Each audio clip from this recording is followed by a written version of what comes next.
Hi Christian, good morning. Hello. Can you see me? Can you hear me? We hear you.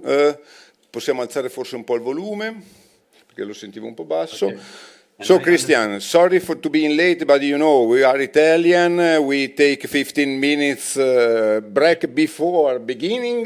This is usual, we are not German, so thank you for coming, and I leave you the line to tell something about the eco-platform, about the international scenario, our role, because I am a part of the board of eco-platform, and I am proud to be part of this, to be a director, and the stage to you, Christian, please.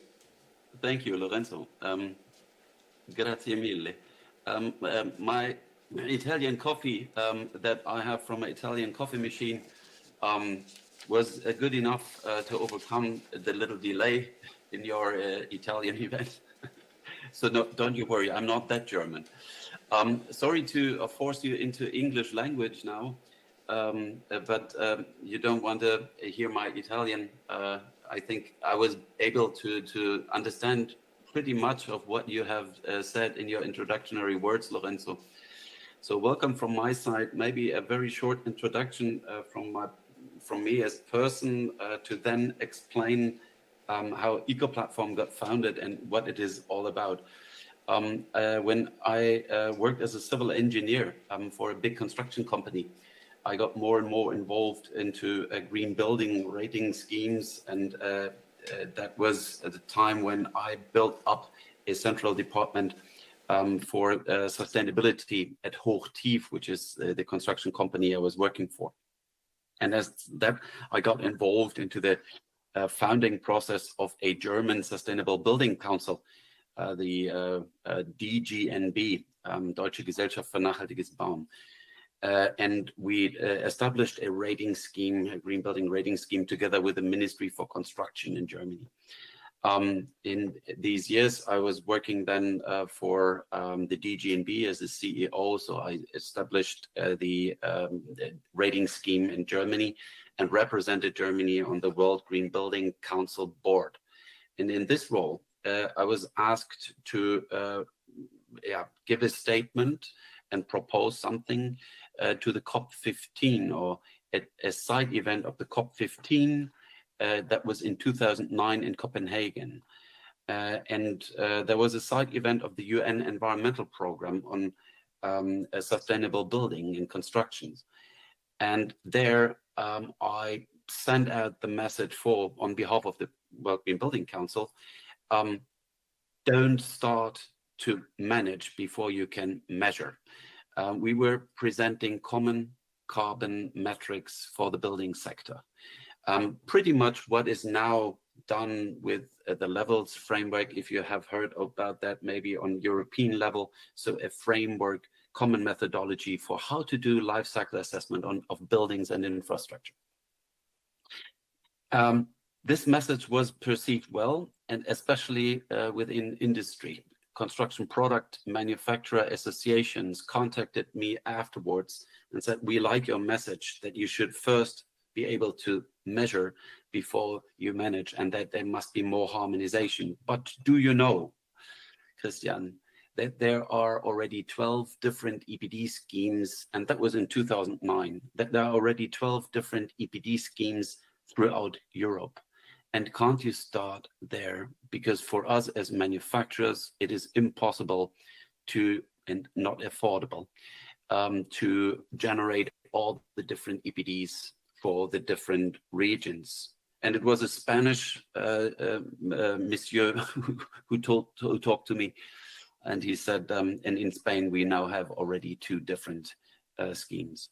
So that was the starting point for a group, and me, a group of stakeholders around EPDs, to call in for stakeholder forums as they were in the beginning, to call in the existing EPD program operators, LCA specialists, industry associations, and so on, and started to define a common EPD scheme, some rules that are harmonizing the EPDs. And that was the birth of EcoPlatform. So EcoPlatform developed from there. EPD Italy joined in quite early, and I congratulate EPD Italy as one of our strong members and strong players in EcoPlatform. Lorenzo mentioned it, he's member on the board of directors and taking a strong influence there. So I congratulate you for the anniversary that you're celebrating today. And now I'm telling you about EcoPlatform and how it developed there. So what is EcoPlatform about? My little introduction story should tell it. It is all about harmonization of the EPD. There is, of course, a role in common verification guidelines, and it wasn't there from the beginning, but of course, over time, digitalization was one of the major aspects. Today, if we want to talk about affordability, we need to talk about automation, about scalability, and that goes along with digitalization. So what does EcoPlatform consist of? Members. We're a association, non-for-profit, based in Belgium, in Brussels, and we are open to different stakeholder groups for membership. There are the EPD program operators, and they are the full members as soon as they are established. So they get audited against our rules, and they are following the rules, and then they can be the full members, and these are the EPD program operators. And all other members come from different stakeholder groups, for example, the product manufacturers, the industry associations or non-profit organizations, and all of the experts that are needed in this field, LCA experts, the software providers, the background databases, and so on. We intentionally limited the focus of the EcoPlatform in the beginning years to Europe. And we said there is a central European norm, which was the EN 15804. So that was the limitation to construction products in Europe for the beginning. And this limitation had been decided about because it was complicated enough.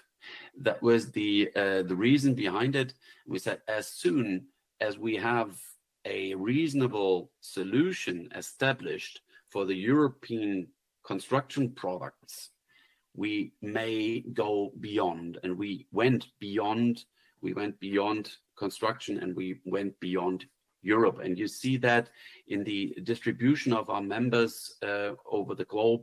You see that the strong base is still within Europe with the majority of the members, but that we have a growing community in other regions, mainly Southeast Asia and North America. The big achievements of EcoPlatform are, first of all, there is a governance system in the voluntary area of EPDs.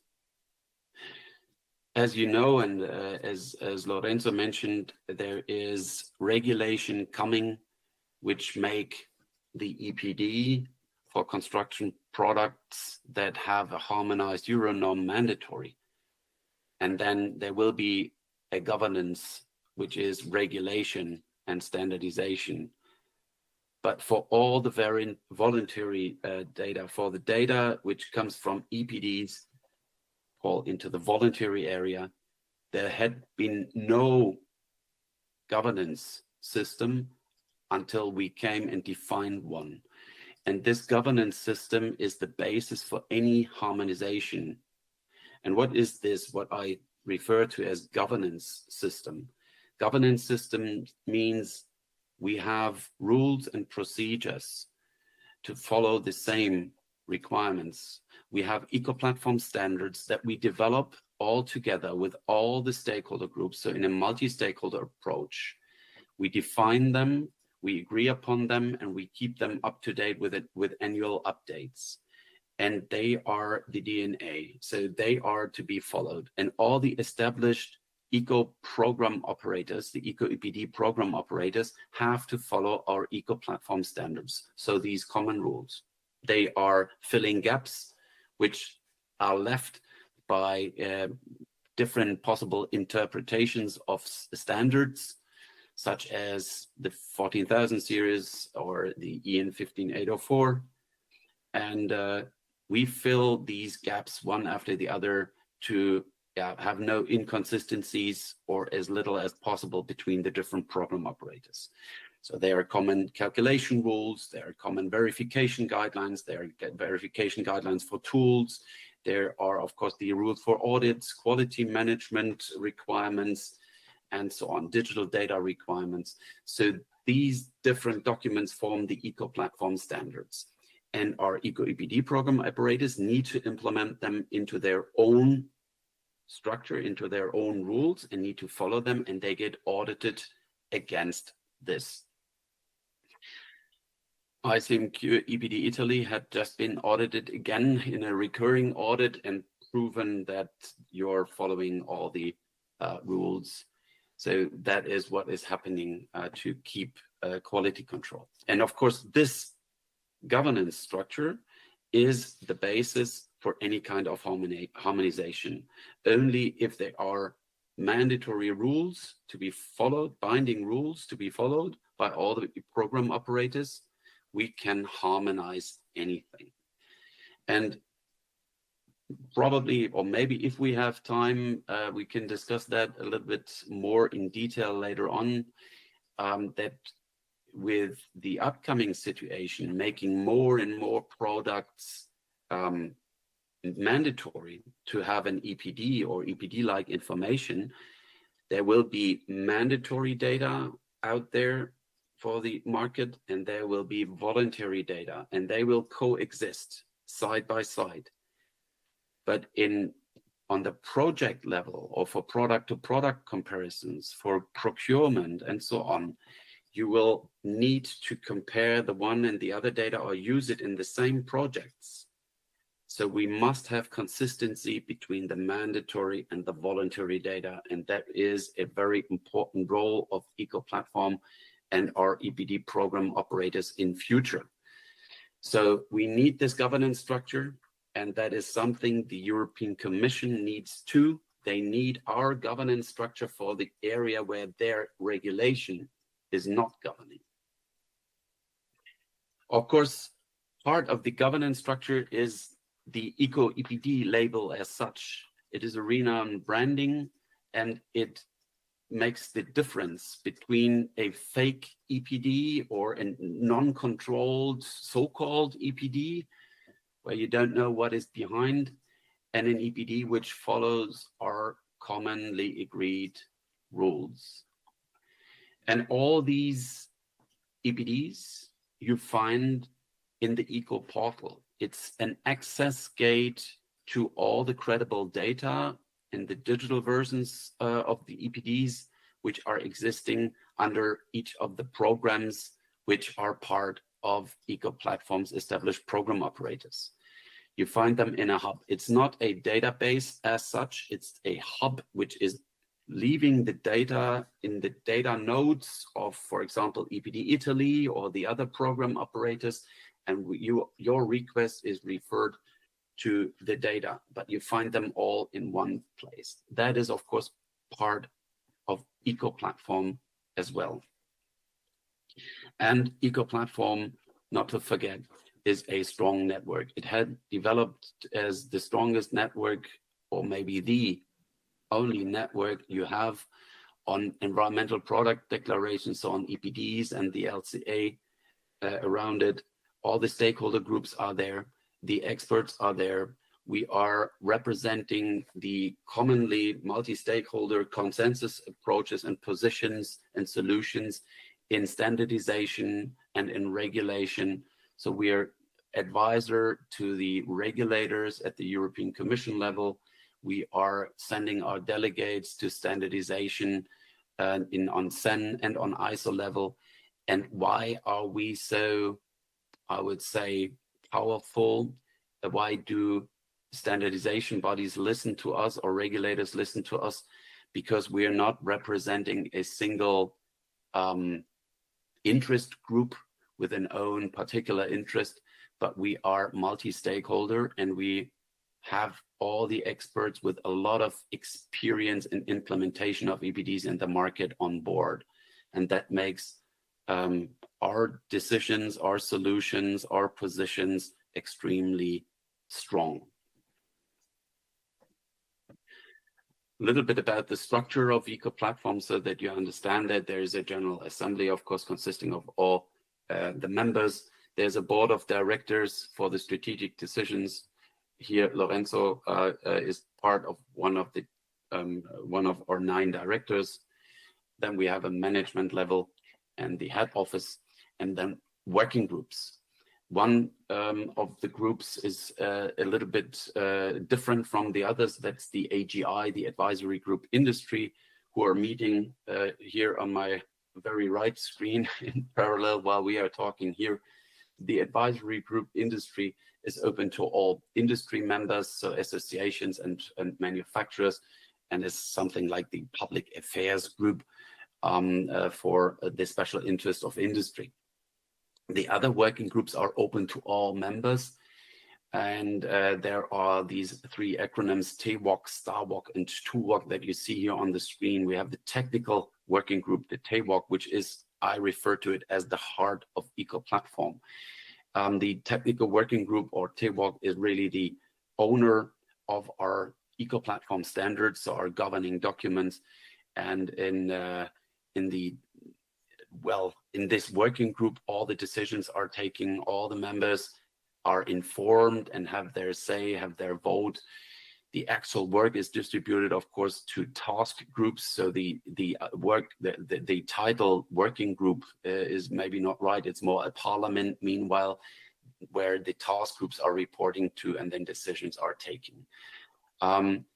Our standardization working group, as the name would indicate, is representing eco-platform and sending delegates to standardization activities on ISO and SEN level, and is reporting back to our association.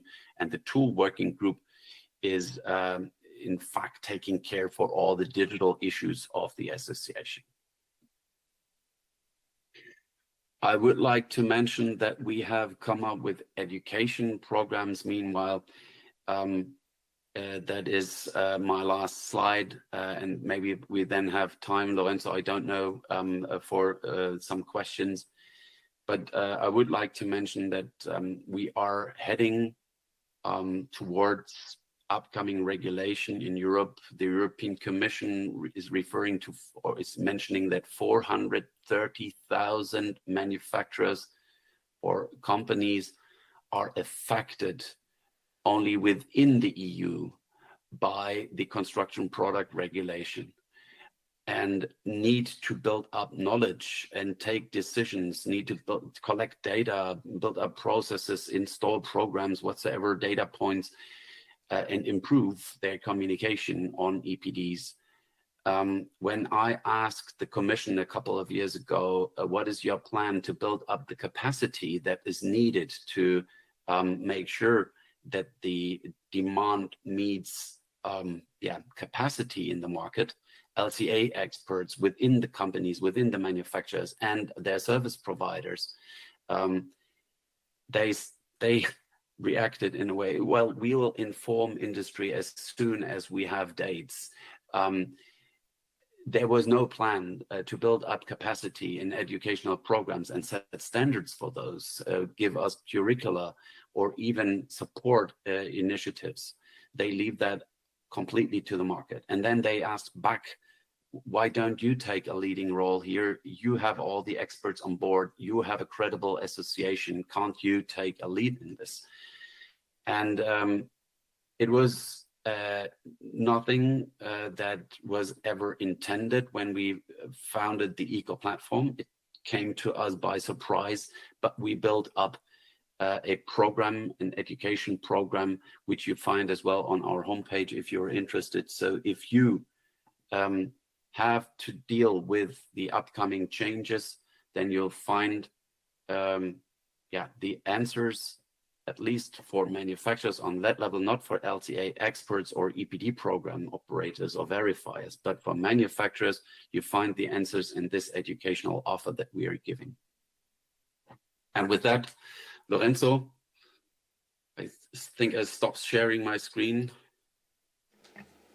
Thank you, Christian. Thank you for your good explanation of the role of eco platform, and this enforce also the role of EPDItaly as international program operator. And just a question, because two items. The first one is training. I think, and I strongly believe that it's important to that people has a good culture of sustainability, of LCA and so on. So the role of eco-platform for training is very important, and we think the same.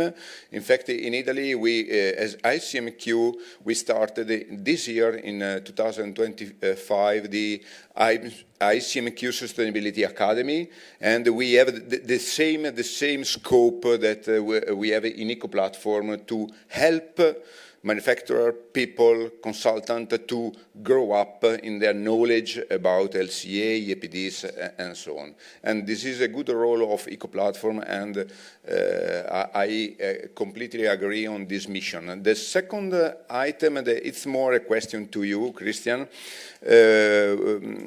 Now in Europe and in Italy, we are discussing a lot about circularity, because a matter is a fundamental matter for the future is the resources. And resources means materials, but means water, means energy, and so on. So I know that Eco Platform has a role also in this part. Can you say 2 words about that? Thank you. Yes. Well, circularity is one big issue which is not sufficiently covered by the standards at this stage. So the 15804 and the information that we provide within EPD is partly covering some aspects that